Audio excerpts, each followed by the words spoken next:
je vous propose d'écouter un passage un passage parmi tant d'autres, qui montre, à mon sens, un Dieu affreux, un Dieu qui donne plutôt l'envie d'être athée. Et donc, voilà, quel Dieu compatissant. Je dis ça ironiquement, évidemment.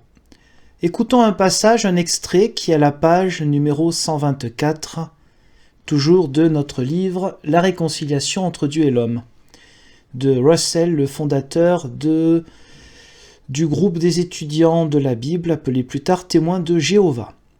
Toutes les expériences par lesquelles notre Père céleste fit passer son Fils bien-aimé avant de l'élever à la droite de sa majesté et de lui confier l'œuvre grandiose de bénédiction de toutes les familles de la terre, n'étaient pas de simples épreuves destinées à éprouver la fidélité de l'unique engendré du Logos, mais elles étaient nécessaires, ainsi que l'enseignent les Écritures, pour rendre notre Seigneur apte à compatir aux faiblesses de ceux qu'il racheta ainsi, à éprouver de la compassion pour tous ceux qui désirent retourner à une pleine communion avec Dieu par lui, et les secourir, l'Église pendant l'âge actuel, le monde pendant l'âge millénaire. A priori, si on a écouté un peu vite, on se dit, justement, c'est très beau, voilà que les épreuves du Christ sont pour l'Église. Non, les épreuves du Christ sont pour l'Église pendant l'âge actuel, c'est-à-dire les étudiants de la Bible en réalité. Il ne s'agit pas de l'ensemble des chrétiens.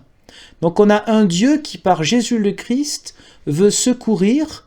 Donc à cette époque-là, nous sommes en 1916 pour la 2e édition, Jésus est venu pour secourir quelques milliers de personnes. Le reste, il n'en a rien à faire. Voilà. Et ensuite, le monde pendant l'âge millénaire.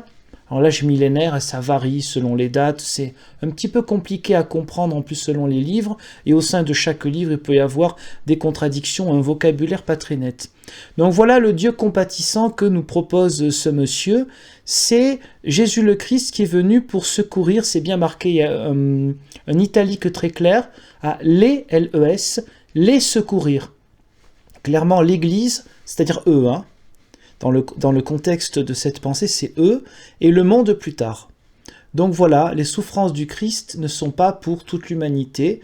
Non seulement nous avons une différence fondamentale avec la théologie chrétienne habituelle, toutes les grandes églises considèrent que le Christ n'est pas... Ses souffrances ne sont pas simplement pour les chrétiens. Les chrétiens sont simplement les personnes qui ont conscience de cela. Mais les souffrances et la résurrection, c'est un message d'espérance, un message plutôt joyeux. Ici, vous pouvez le chercher, le message joyeux. La joie dans ce livre, c'est uniquement de dire, voilà, c'est bientôt la fin, on y est presque, on y est un petit peu, on est dedans, mais voilà, tout mélangé. Donc, voilà, une idée d'un Dieu compatissant pour quelques milliers de personnes, ça vous donne une idée. Ce n'est pas seulement ici, mais c'était bien de prendre un exemple pour vous donner une idée sur cette question.